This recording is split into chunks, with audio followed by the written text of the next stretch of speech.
बहुत सारे निवेशकों का जो है वो पेन पॉइंट बहुत ज़्यादा है यहाँ पर, बहुत सारे स्टॉक्स के ऊपर है।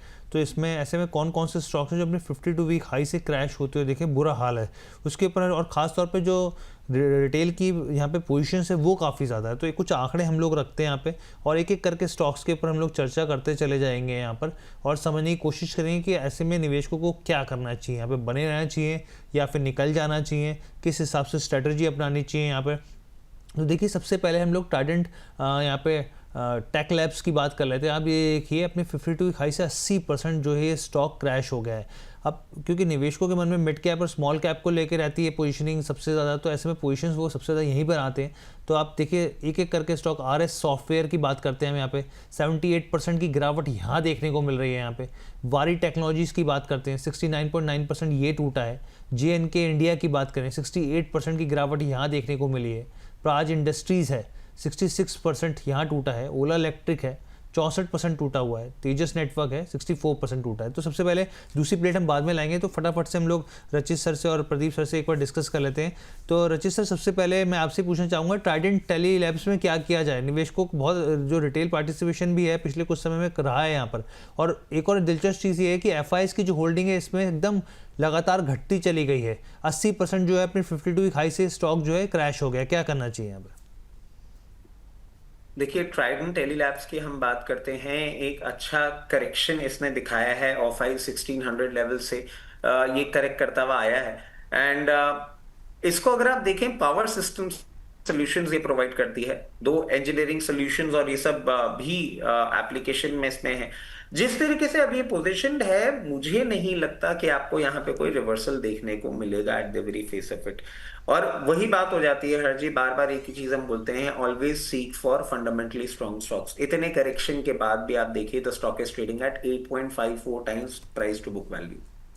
आप समझिए किस तरीके की मैं बात कर रहा हूं। इतने करेक्शन के बाद भी ये 28 के पी पे आया है। And the mid cap and the big IT companies, जैसे आप इन्फोसिस ले लीजिए, TCS ले लीजिए, 20-22 के ही पी मल्टीपल पे हैं। मुझे इसमें पेन पॉइंट आपका और बढ़ता हुआ दिख रहा है। दो नंबर्स इस तरीके से नेगेटिव नहीं है, बट क्या ये यहां से रिवर्सल देगा? At the very face of it नहीं। रिवर्सल ये आपको कब देना चालू करेगा? अभी मेरी समझ से जी। आपको एक डाउन साइड पे आता हुआ दिख सकता है 286 लेवल्स पे। रिवर्सल देगा सिर्फ जब ये कभी पार करेगा 420 लेवल्स, उसके पहले नो रिवर्सल्स। ठीक है। अच्छा, RS सॉफ्टवेयर की बात कर लेते हैं यहाँ पर प्रदीप सर, और हम लोग दिखा रहे हैं अपने दर्शकों को स्क्रीन पर यहाँ पर। आपका क्या मानना है, क्योंकि ये जो है स्टॉक ये भी काफ़ी ज़्यादा अपने 52 वीक हाई से काफ़ी नीचे गया है। यहाँ पर अच्छी खासी गिरावट यहाँ पर भी आई है। इसमें भी आप देखिए, FIs की होल्डिंग कम हुई है, घटी है Q2 में, 49 के भाव पर आके खड़ा हो गया है। क्या करना चाहिए यहाँ पर? सर देखिए, जिनके पास है मुझे लगता है कि अभी भी आपको एग्जिट करके निकल जाना चाहिए। टू मच वॉलेटाइल, मतलब इतना वॉलेटाइल स्टॉक ऐसा नहीं, तीन तीन बार मैं देख रहा हूँ 300 से स्टॉक नीचे आता है। अभी भी मुझे लगता है कि ये 20, 22, 25 तक आ सकता है। हाई पॉसिबिलिटीज है, ट्रेंड भी नेगेटिव है। क्लियर कट एग्जिट करना है, अवॉइड करना है। ठीक है।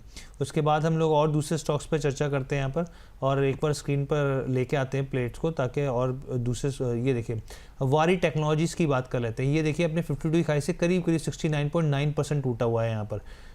रचित सर, आपका क्या मानना है यहाँ पर, वारी टेक्नोलॉजीज़ में क्या किया जाए? वारी टेक्नोलॉजीज 218 रुपये चल रहा है। जी। बुक वैल्यू है -3.37। Return on equity -617%। Return on capital employed -40। जी। इंटरेस्ट कवरेज रेशियो भी खराब है, सब कुछ खराब है। कंपनी प्रॉफिट में नहीं है। Why do you think it should go good? Basically मेरी समझ से अभी और डाउनसाइड इसमें बाकी है। जब तक इसके क्वार्टरली नंबर्स इंप्रूव नहीं होते, जब तक पूरी सिचुएशन ठीक नहीं होती, I don't see any reason for the company to bounce back. अभी बिल्कुल स्टे अवे है। और एक चीज मैं आपको और बता देता हूं, जो हम बार बार बोल रहे हैं, अगर कंपनी फंडामेंटली स्ट्रांग है तो डेफिनेटली आप उसमें पोजीशन बना के रखिए। अगर नहीं है ना, तो लॉस को काट के निकलना इसलिए इंपॉर्टेंट हो जाता है कि बची कुची कैपिटल आपकी सिक्योर हो जाए। Please play wisely. बिल्कुल सर। इसके बाद हम लोग JNK इंडिया की बात कर रहे थे। आप ये देखिए, 68% ये भी स्टॉक टूट गया है अपने 52 वीक हाई से। प्रमोटर्स की होल्डिंग करीब करीब 68% के आसपास है। FIs की भी होल्डिंग है 3% के आसपास स्टॉक के अंदर है, और DIs भी करीब करीब 16% है। पब्लिक भी 13% के आसपास है। प्रदीप सर, JNK इंडिया में क्या करना चाहिए यहाँ पर? देखिए मुझे लगता है कि यहाँ पे कोई पोजीशन नहीं होना चाहिए, स्ट्रक्चर बहुत ही वीक है, लगातार नीचे आ रहा है, हर एक बाउंस में आपको एग्जिट करने का सलाह होगा, सेल ऑन राइज व्यू में। जी। सेल ऑन राइस का व्यू यहाँ पर होगा, ये सलाह निकल के आई है। उसके बाद प्राज इंडस्ट्रीज़ की बात करते हैं, और पिछले कुछ समय में देखिए, पहले 1.5 से 2 साल पहले प्राज इंडस्ट्रीज़ ने भी निवेशकों को बहुत अच्छा रिटर्न दिया था, लेकिन उसके बाद से बैक टू बैक इसमें गिरावट आई। 67% जो है ये स्टॉक जो है अब टूट चुका है। 66% की गिरावट प्राज इंडस्ट्रीज में 298 के भाव पर। रचित सर, क्या करना चाहिए? देखिए, अब प्राज इंडस्ट्री में सिचुएशन थोड़ी सी बदलती हुई आपको दिख सकती है, और ये मैं आपको क्यों कह रहा हूं, आप इसके बिजनेस को देखिए। आप इस पर्टिकुलर कंपनी को अगर बहुत क्लोजली स्टडी करेंगे तो एथेनॉल स्टोरी पहले थी जो इनकी चल रही थी, and they are into manufacturing also of such kind of products जो कि शुगर ब्लेंडिंग में और इन सब चीजों में काम में आते हैं। कंपनी का डिविडेंड पे आउट रेशियो भी अच्छा ही रहा है, और अगर आप बाकी सब इंडस्ट्रीज के कंपैरिजन करें, मतलब बहुत छोटा सा मैं आपको एक एग्जांपल दे देता हूं, अगर पूरे सेक्टर का आप एनालिसिस करते हैं तो पीई मल्टीपल भी लोअर लेवल पे है। दो, जब से कुछ कुछ डेवलपमेंट हुए हैं, थोड़ा सा क्वार्टरली प्रॉफिट्स में आपने कूल ऑफ आता हुआ देखा जरूर है, बट क्या कंपनी खराब हो गई? कंपनी खराब नहीं हुई। तो इसमें मैं एक ही चीज बोलूंगा कि अभी आपको कुछ भी नहीं करना है, बने रहिए। हो सकता है पेन पॉइंट आपका थोड़ा सा और बढ़ता हुआ दिखे, और क्योंकि मार्केट इतने वॉलेटाइल हैं, हो सकता है 272 268 लेवल्स पे आए। उस कंडीशन में मैं आपको एक चीज कहूंगा, अगर आपने 380 वन ऑफ लेवल्स पे ले रखा है तो आप लोअर लेवल पे एवरेज करेंगे, अदरवाइज एवरेज नहीं करेंगे। अभी सिर्फ इसको देखेंगे, क्योंकि जैसे ही ये बाउंस बैक करेगा आपको एक अपमूव आता हुआ दिखेगा। एक रेजिस्टेंस आपको जरूर 340 रुपए पे आता हुआ दिख सकता है, बट 340 को ब्रीच करने के बाद बहुत कंफर्टेबली आपको ये डायरेक्टली 436 का लेवल भी दिखा सकता है। द कंपनी इज गुड, थोड़ा सा अंडर परफॉर्मेंस है, but you should not leave the company. ठीक है, यानी कि कंपनी में बने रहें। और अगर सर कितने समय तक, मतलब आपका क्या मानना है, स्थिति कब तक? क्योंकि देखिए वो तो फंडामेंटली धीरे धीरे समय लगेगा उस चीज़ों में, लेकिन जो ज़्यादातर पोजीशनिंग है उस हिसाब से क्या किया जाए सर? देखिए, समय इसमें अभी आपको लगेगा, मतलब जो मैंने आपको 430 436 के लेवल्स दे रखे हैं, उनको आने में हो सकता है आपको 2 से 3 क्वार्टर का टाइम लगे। क्योंकि होता क्या है, जब तक मार्केट में स्टेबिलिटी नहीं आती है ना, और जब तक ब्लू चिप, जो हम बार बार कह रहे हैं, ब्लू चिप स्टेबल नहीं होते हैं, तब तक फंड फ्लो नहीं आता है। फंड फ्लो नहीं आएगा तो स्टॉक कैसे चलेगा? तो आपको वेट करना होगा। 2 से 3 क्वार्टर का टाइम तो मिनिमम है जो इसमें लगना ही चाहिए। जी, और एक दर्शक है हमारे, ये शायद ईश्वर जी हैं, कह रहे हैं मेरा पोर्टफोलियो 50% जो है लास्ट ईयर से लॉस में बैठा हूँ मैं। और इसके अलावा भी इमोजीज जो है, किराए वाली इमोजीज इन्होंने डाली हुई हैं। कह रहे हैं मेरे पास स्मॉल कैप शेयर हैं, मैं सिर्फ लॉस ही देखा है मैंने, आज मेरा मेंटल हेल्थ ख़राब हो गया है, क्या मेरा लॉस कवर हो सकता है? सर तो देखिए, सबसे पहले तो हमारी सहानुभूति आपके साथ है, और लगातार हम लोग जब भी शो करते हैं सर, बार बार एम्फेसिस करते हैं हम लोग कि आप पोजीशनिंग जो है स्मॉल कैप में मत बनाइए, एक लिमिटेड पोजीशनिंग रखिए, और ज़्यादा से ज़्यादा फोकस जो है लार्ज कैप पे रखिए। और हमारे साथ तो दिग्गज एक्सपर्ट्स बैठते ही हैं रोज़ाना, तो आपका दर्द मैं समझ पा रहा हूँ। और कुछ आप स्टॉक्स भेजिए हमें एक बार भेजिए, हम लोग कोशिश करते हैं कि जो भी हो सके, जो भी बेहतर विकल्प हो सके आपको दे सकें। लेकिन घबराइए मत, एक फेज़ होता है सर, जिस तरीके से हम लोग प्रॉफिट कमाते हैं, खुश होते हैं, उसी तरह लॉस भी जब होता है तो थोड़ा सा दर्द झेलना पड़ता है। क्यों प्रदीप सर, क्या कहना है आपका? देखिए मुझे लगता है कि ओवरऑल ये जो एनवायरनमेंट है ना, ये एक पूरा नेगेटिव एनवायरनमेंट है। मैं ओवरऑल क्या बता रहा हूँ आपको, हम्म। मेरे पास है 10 लाख, मेरे पास है 15 लाख, मैंने किसी को, कोई एक्सपर्ट को देखा, मैं उनको जानता नहीं हूँ, पहचानता नहीं हूँ, हम्म। 2 कमेंट सुना, मैं मेरा खुद का रिस्क के बारे में भी जानता नहीं हूँ ठीक ठाक, और मैंने पैसा लगा दिया। हम्म। 6 महीना बाद मेरा बेटे का शादी करवाना था, और मैंने वो पैसा आके स्टॉक मार्केट में डाल दिया। हम्म। अच्छा, स्मॉल कैप्स में पैसा लगाने के लिए किसी ने बोला, ज्यादा डिस्क्लेमर, ज्यादा डिस्क्लोजर मैंने देखा नहीं, और मैंने स्मॉल कैप में पैसा डाल दिया। हम्म। तो क्या होता है ना, इसीलिए स्टॉक मार्केट सीखना बहुत इंपॉर्टेंट है। और यू नीड मेंटर, क्योंकि अगर आपके पास कोई मेंटर रहता है, अगर आपके पास कोई एडवाइजर रहता है, अगर आपके पास कोई एनालिस्ट रहता है जो आपको हेल्प करता है, ऐसा अगर कोई है तो बहुत हेल्प होता है आपके फिनेंशियल जर्नी में, आपके ज़िंदगी में। ऐसा बहुत सारा फिनेंशियल मार्केट में ऐसा बहुत सारा काम होता है जो आसान नहीं है, वो समझने के लिए इजी हो जाता है। और कहीं ना कहीं हमारा इतने लोगों के साथ इतने महीने तक प्रयास भी यही है कि हम थोड़ा जितने लोगों को हेल्प कर पाए, लेकिन फिर भी वो जो ग्रीड है ना, लोगों का जो लालच है, वो थोड़ा ज़्यादा है, इसके कारण जो है कहीं ना कहीं मुश्किल हो जाता है। मैं सबसे यही बोलूँगा, आप लोग सीखते रहिए पहले, and at first you need to know what is diversifications, what is multi asset fund, and कैसे उसको एलोकेशन आप करोगे इस मार्केट में। स्मॉल कैप में कितना होना चाहिए, लार्ज कैप में कितना होना चाहिए, अब सेक्टर रोटेशन सबको कैसा, ये सब कुछ अगर आपको नहीं आता, सिंपली कोई ऐसे फंड मैनेजर के पास आप चले जाइए जिनको आता है, कोई एनालिस्ट के पास आप चले जाइए जिनको आता है। अदरवाइज खुद से करोगे तो सीख के करना पड़ेगा, नहीं तो लॉस का चांसेस ज्यादा होता है जी। बिल्कुल। और आप ये देखिए, ये चीज़ समझनी बहुत ज़रूरी है सर। बहुत सारी चीज़ें हमारी जो कॉन्शियस माइंड है वही जवाब देता है। कंपनी के फंडामेंटल्स कैसे हैं वो आप थोड़ा सा समझिए। आजकल तो हर तरह के ऐप्स हैं, और मुझे इस समय जो है ICICI प्रू के जो नरेन सर हैं उनका कोट याद आ गया। 1 साल पहले सर उन्होंने बोला था कि स्मॉल कैप में साफ तौर पे उनको फ्रॉड दिख रही है, और बहुत उस समय बोल्ड कॉल थी ये। और उसके बाद देखिए, आज 1 साल बाद के बाद आप स्थिति देखिए किस तरीके से यहाँ पर स्मॉल कैप मिड कैप की पिटाई हो रही है यहाँ पे। उसके बाद हम लोग वापस अपनी चर्चा पे चलते हैं, और उसके बाद आगे जो स्टॉक था वो था ओला इलेक्ट्रिक। यहाँ पर ओला इलेक्ट्रिक की बात करते हैं, इसके बारे में तो क्या कहा जाए यहाँ पर। और सोचिए कि मतलब 64% से ज़्यादा टूट गया है स्टॉक, और एक के बाद एक पिटाई होती चली जा रही है। कंपनी बैक टू बैक कोशिश कर रही है अब, या फिर कोशिश कर रही है, फिर वो इम्प्लीमेंटेशन नहीं हो पा रही चीज़ें, उसका इफेक्ट देखने को मिल रहा है यहाँ पर। रचित सर, ओला इलेक्ट्रिक में क्या किया जाए? निवेशक अब तो मान के चल रहे हैं कि 30 के भाव के आसपास ही पहुँचते देखने को मिल सकता है ये भाव। हर जी, उससे पहले ना मैं एक चीज और ऐड करना जी चाहूंगा। मतलब हमने इतना अक्यूज तो कर दिया आज के टाइम स्मॉल कैप को और मिड कैप को, और सारी बातें कर दी। दो आई एग्री कि ये स्मॉल कैप मिड कैप में प्रॉब्लम है, मगर होता क्या है, एक बेसिक इन्वेस्टमेंट का ना कंसेप्ट समझिएगा कि any asset class which gives you hire return is always more risky. Basic principle है। जितना आप, ये इन्वेस्टमेंट का एक कंसेप्ट है, रिस्क फ्री रिटर्न से जितना दूर आप जाते हैं ना, उतना ही आपका परसेंटेज रिटर्न बढ़ने के चांसेस, वो जो आप कैलकुलेट करते हैं ना, स्टैंडर्ड डिविएशन ऑफ जी। बीटा का जो कैलकुलेशन होता है वो ज्यादा होता है। पहली बात।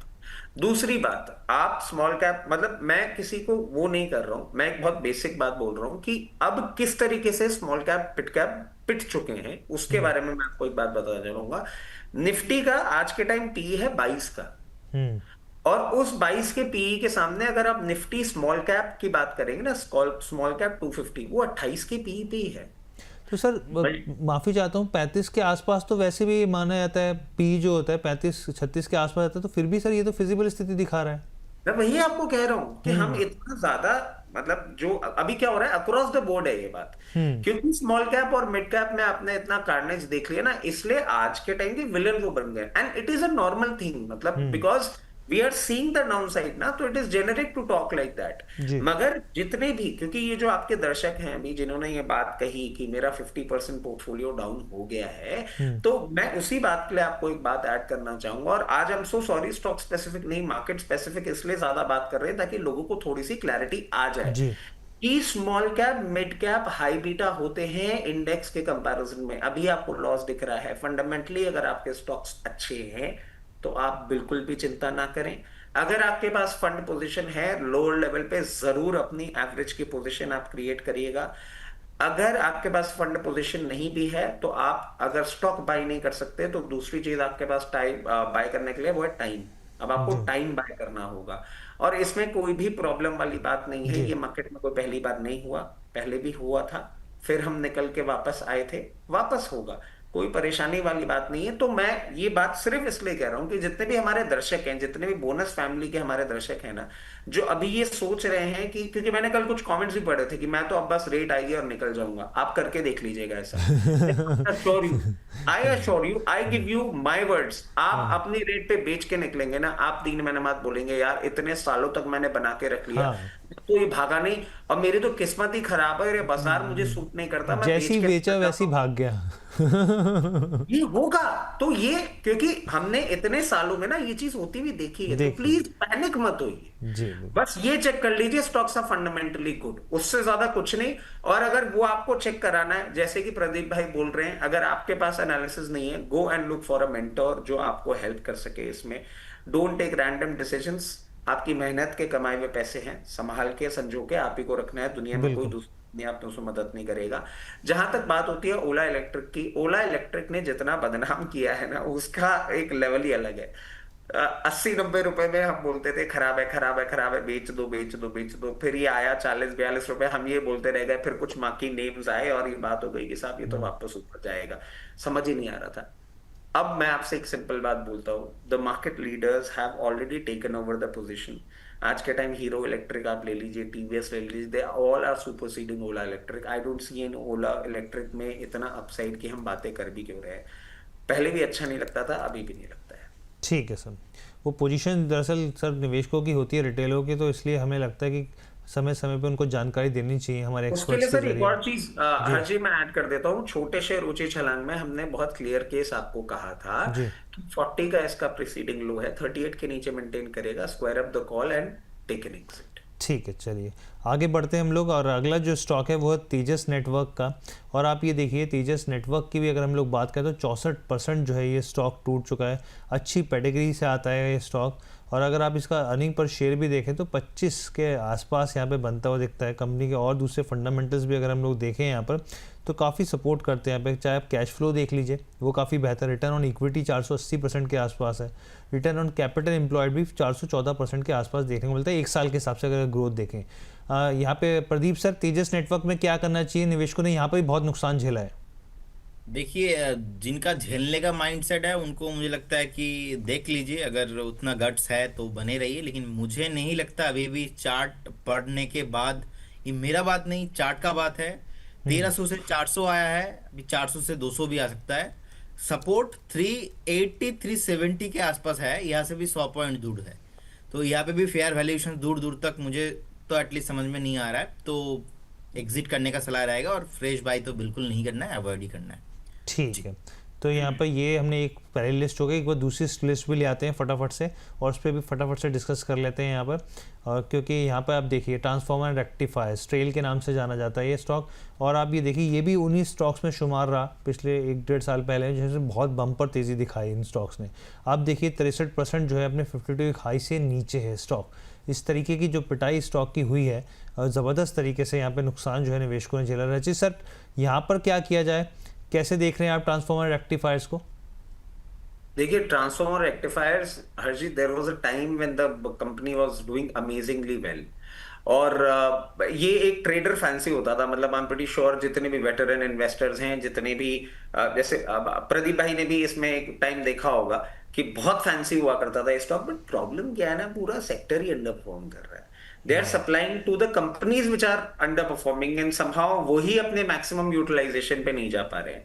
मतलब मैं आपको जो समझाना चाह रहा हूं कि अगर इनका आप ज्योग्राफिकल स्प्लिट देखेंगे तो अराउंड 92% इनका डोमेस्टिक है सप्लाई, 8% एक्सपोर्ट है। Power grid, NTPC, Tata power, Torrent power, siemens energy, blue star, Hindustan zinc, JSW, तो ये कंपनीज ही नहीं अपना बिजनेस उस तरीके से कर पा रही हैं। इनका पावर ट्रांसफॉर्मर 66%, रिएक्टर 27%। जब पावर सप्लाई होती है ना तो कंपनी अपने प्रोडक्ट्स दे पाती है, क्योंकि कंपनी, भाई जितना आप काम में लोगे उतनी तो चीजें खराब होंगी ना। अब वो इस कारण से ये खराब हो रही है। बट आप एक चीज मत भूलिएगा कि इस कंपनी ने प्रॉफिट ग्रोथ जो है वो 251% सीएजीआर दी है। मतलब आप समझिए profit growth compounding growth rate से कितना अच्छा है। डेटर डेज भी ठीक हुए हैं, वर्किंग कैपिटल रिक्वायरमेंट, मतलब कंपनी फाइनेंशियली बहुत अच्छी कंडीशन में है। क्योंकि नंबर्स खराब रहे हैं इसलिए करेक्शन आ रहा है। अब ये डिफरेंशिएशन मैं आपको क्यों बता रहा हूं कि ये वो कंपनी है जिनसे आपको बाहर नहीं निकल जाना चाहिए। After so much of correction you should look for the opportunities कि आप इसमें पोजीशन कहां बना सकते हैं, रादर देन द फैक्ट कि नहीं नहीं इसमें से निकल जाइए। जैसे ओला के लिए हमने आपको बोला कि आप निकल जाइए, मुझे नहीं लगता आपको टीआरएल से निकल जाना चाहिए। करना क्या चाहिए, 234 रुपए पे चल रहा है अभी, 233 का लोअर लेवल ही है। चाहे तो थोड़ी सी आप पोजीशन यहाँ पे बिल्कुल बना सकते हैं, but keep this thing in mind कि अभी भी स्मॉल कैप मिड कैप का कार्नेज ओवर नहीं हुआ है। तो क्या यहीं से बाउंस बैक कर जाएगा, कहना मुश्किल है। क्या ये लोअर लेवल पे आ सकता है, आ सकता है। मेंटली प्रिपेयर रहिएगा। यहाँ पे थोड़ी सी पोजीशन बनाएंगे, 218 रुपए आएगा और पोजीशन बनाएंगे, उसके पहले छेड़ेंगे भी नहीं। बाउंस बैक आता है तो बाउंस बैक में भी कोई जल्दीबाजी मत करिएगा निकलने की, जब तक ये 440 रुपए नहीं तोड़ेगा। बिकॉज बीटा मूवमेंट इस काउंटर का ऐसा है कि आपको ये लेवल्स आने में बहुत टाइम नहीं लगाता। 440 रुपए तोड़ेगा, उसके बाद हम देखेंगे कहां इसमें से निकलना होगा। अकॉर्डिंगली अपनी पोजीशन बनाइएगा। खराब हो चुका है, अब बहुत ज्यादा खराब होने के लिए एट द वेरी फेसिफिक चीज दिखती नहीं। जी प्रदीप सर एक शक्ति पंप्स की बात कर लेते हैं। यहाँ पे देखिए शक्ति पंप्स का भी यही हाल है सर, बुरी तरीके से पिटाई, करीब 60% ये भी टूटा पड़ा है सर। और मैं इसमें देख रहा था कि 5 साल के अंदर इस स्टॉक ने निवेशकों को 1000% से ज़्यादा का रिटर्न बना के दिया। काफ़ी अच्छा पैसा लॉन्ग टर्म के हिसाब से निवेशकों को बना के दिया है। शक्ति पंप को आप कैसे देख रहे हैं? जिस तरीके का लॉस हुआ है, निवेशकों को बने रहना चाहिए या फिर स्टैगर मैनर में निकलते जाना चाहिए? देखिए, मैं थोड़ा 30 सेकंड में आपको आंसर करना पसंद करूंगा। देखिए, यहाँ पे बेसिकली 404 के आसपास एक सपोर्ट है। जी। उससे पहले कुछ भी सपोर्ट नहीं है। अभी भी वीकली, मंथली, डेली तीनों टाइम फ्रेम में ही नेगेटिव है। गिरते हुए स्टॉक को मैं कभी एवरेज करने का या तो बाय करने का सलाह नहीं दूंगा, क्योंकि जिस तरीके से गिर रहा है लगता है कि यहाँ से भी 100-150 पॉइंट गिर सकता है। हाई पॉसिबिलिटीज है यहाँ से भी 20% 25% नीचे आ सकता है, क्योंकि स्टॉक एक प्रोमिनेंट स्टॉक रहा है लास्ट, अब देखेंगे 2020 के बाद लगातार स्टॉक ने बहुत ही बढ़िया परफॉर्मेंस किया है। तो ऑलरेडी जो है स्टॉक टॉप बना के नीचे आ रहा है। अभी यहाँ पे और वेट करेंगे तो और 150 पॉइंट आपको मिनिमम नीचे आते हुए दिखाई देंगे। फंडामेंटल ठीक ठाक ही लग रहा है, लेकिन प्राइस कहीं ना कहीं एक्सपेंसिव था। अगर आपके अंदर उतना दम है कि आप 420-400 के आसपास एक स्टॉप लॉस मेंटेन कर पाए, तो ही आप यहाँ पे होल्ड कीजिए, वेट कीजिए। अदरवाइज आप यहाँ से एग्जिट करके निकल जाइए। फ्रेश बाय तो बिल्कुल नहीं करना है। और जितने भी स्टॉक्स को लेके आप बात कर रहे हो, कहीं ना कहीं मेरा व्यू प्रॉपर नेगेटिव ही है इसमें।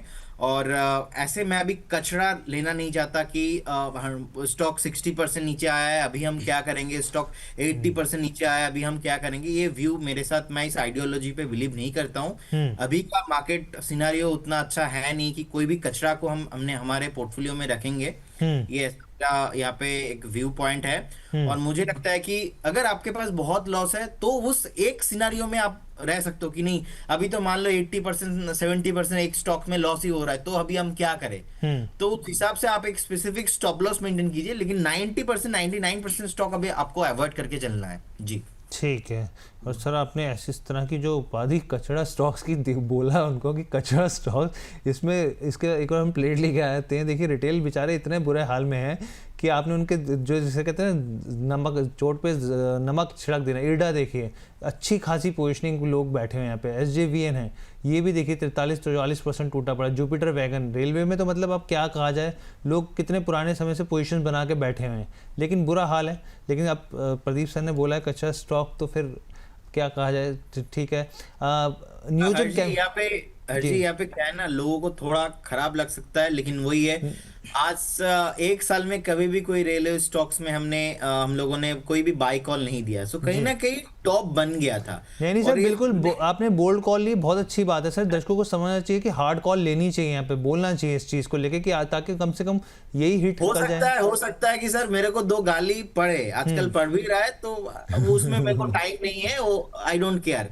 लेकिन जो सच्चाई है वही सच्चाई है। अब कोई भी स्टॉक ऐसा स्टॉक है कि ओला को लेके हम 70 से 60 से बोलते आ रहे हैं कि नहीं लेना है, नहीं लेना है, नहीं लेना है, फिर भी लोगों को लेना है। तो भाई साहब अभी क्या किया जाए। तो मेरे को लगता है कि ऐसे स्टॉक्स बिल्कुल अवॉइड करना चाहिए। Strictly no means no, no means no.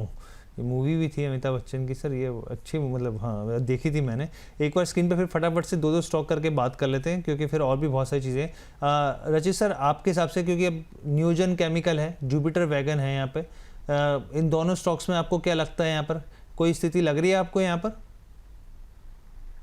देखिए क्या है ना कि जब हम कोई डिस्कशन का पार्ट होते हैं ना, तो वो भी कहीं ना कहीं एक दिमाग पे आपके जब एनालिसिस कर रहे थे, अब प्रदीप भाई ने एक्चुअल में जिस तरीके से कचरा बोल दिया ना, मैं भी थोड़ा सा यार अब मैं बोलूं क्या। हाँ देखिए, एक बहुत रियल केस है। What he is saying is all correct. आपको, और वही मैं भी वही बात बोल रहा हूँ, फंडामेंटल्स चेक कर लीजिए, क्यों नीचे जा रहा है ये चेक कर लीजिए, तो आपको एक क्लैरिटी आ जाएगी कि एग्जैक्टली हो क्या रहा है। अब सॉफ्टवेयर डेवलपमेंट बिजनेस में ये कंपनी है न्यूजेन टेक्नोलॉजीज, और 35 के पीई पे अभी भी चल रही है। तो कहीं ना कहीं वैल्यूएशन में आपको बहुत ज्यादा एक अंडर वैल्यूड वाली फीलिंग नहीं आएगी देख के आप। और अगर देखेंगे ना तो वो छोटे लेवल पे है वैल्यूएशन टर्म्स पे। कंपनी में खराबी नहीं है न्यूजेन टेक्नोलॉजीज में, बट हाँ पेन पॉइंट है, वैल्यूएशन वाइज करेक्शन आ रहा है। वैल्यूएशन वाइज करेक्शन अभी कंटिन्यू होता हुआ दिख सकता है, कोई बड़ी बात नहीं है। आपको 760 लेवल्स तक भी आता हुआ दिखे, मगर विचलित हो जाए ये नहीं दिखता। विचलित हो जाएं ये नहीं दिखता। ठीक है सर, आगे बढ़ते हैं यहाँ पर, और 2-3 स्टॉक बचे हैं, फटाफट से उसके ऊपर भी चर्चा कर लेते हैं यहाँ पर। और उसके बाद आप ये देखिए ईडा और HFCL और चलिए SJVN और यहाँ पे NHPC पे हम लोग बाद में करेंगे, लेकिन ईडा और HFCL पे क्या किया जाए सर प्रदीप सर? यहाँ पर भी एकदम जिनकी पोजीशन निकल जाए तुरंत बेच दें, लॉस में निकल जाए? हाँ देखिए सर, अभी इरेदा तो 131 के आसपास का प्राइस चल रहा है सर। मुझे लगता है कि वेट करना चाहिए, कहीं ना कहीं बजट है सामने, तो कुछ ना कुछ अगर पॉसिबिलिटीज न्यूज़ अगर कुछ अनाउंसमेंट आता है तो यहाँ पे बाउंस बैक आ सकता है, लेकिन कोई बाई कॉल नहीं है और कोई यहाँ पे ट्रेंड भी जो है कोई भी अप ट्रेंड में नहीं है। लास्ट 1-1.5 साल से लगातार नीचे आ रहा है और एवरी मंथ ही नीचे आ रहा है, और फिर भी मैं समझ नहीं पा रहा हूँ कि लोग यहाँ पे क्यों बाई कॉल देते हैं। मेरे को लगता है कि सर स्टॉक कहीं ना कहीं ओवर वैल्यूएशंस में था, नीचे आया है, इसको रिस्पेक्ट कीजिए, एक्सेप्ट कीजिए, रिस्पेक्ट कीजिए, एक्सेप्ट कीजिए। और अगर आप मैक्सिमम वेट कर रहे हो तो 110 तक वेट कीजिए, बने रहने का सलाह होगा। और इट विल टेक टाइम, मुझे लगता है कि कुछ महीना लगेगा यहाँ पे थोड़ा बहुत कंसोलिडेशन करने में, उसके बाद बेस बनाने में। बस बेस कुछ नहीं बनाया अभी। और HFCL सर होल्ड नहीं करना है, कहीं ना कहीं 66 के आसपास का प्राइस है, ब्रेकडाउन आया है और चार्ट में लगातार सेलिंग प्रेशर कंटिन्यू हो रहा है। हो सकता है कि स्टॉक पर्टिकुलरली एक बार 44-45 तक भी आ जाए, आपको एग्जिट करने का मैं सलाह दूंगा और अवॉइड ही कीजिए। ठीक है, अवॉइड कीजिए। रचित सर, आखिरी इससे जुड़ा हुआ सवाल, एक तो SJVN और NHPC सर, दोनों में ही बहुत अच्छी खासी गिरावट, यहाँ पर क्या करना चाहिए इन दोनों स्टॉक्स में? क्या एक जगह बेहतर विकल्प या फिर दोनों जगह पे बुरा हाल?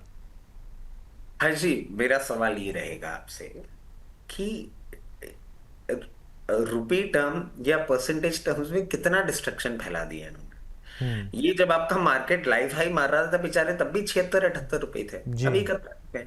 तो the carnage has already been there. मतलब SJVN में और NHPC में आप कितना ही तोड़ लेंगे इनको, ये आ जाएगा 68 रुपए आ जाएगा। कंपनी का फंडामेंटली खराब है क्या? कंपनी फंडामेंटली खराब नहीं ना। ये अपने अपने एरियाज में आपने भी कवरेज किया, you know what fundamentals are we talking about. They are potent companies under perform कर रही हैं, और कुछ कुछ का इनहेरिट नेचर होता है कि वो स्टॉक्स उस तरीके से मूव नहीं करते। NHPC SJVN मैं बिल्कुल नहीं बोलूंगा आपको इन लेवल्स पे निकलना चाहिए, आराम से बने रहिए। क्या लेवल्स आएंगे, कैसे होगा, आगे देखेंगे क्या करना है, अभी कुछ भी नहीं करना है इसमें। ठीक है, यहाँ पर ये तो चलिए सेगमेंट हम लोग ख़त्म करते हैं, क्योंकि यहाँ पे बेसिकली कंसर्न वही था सर।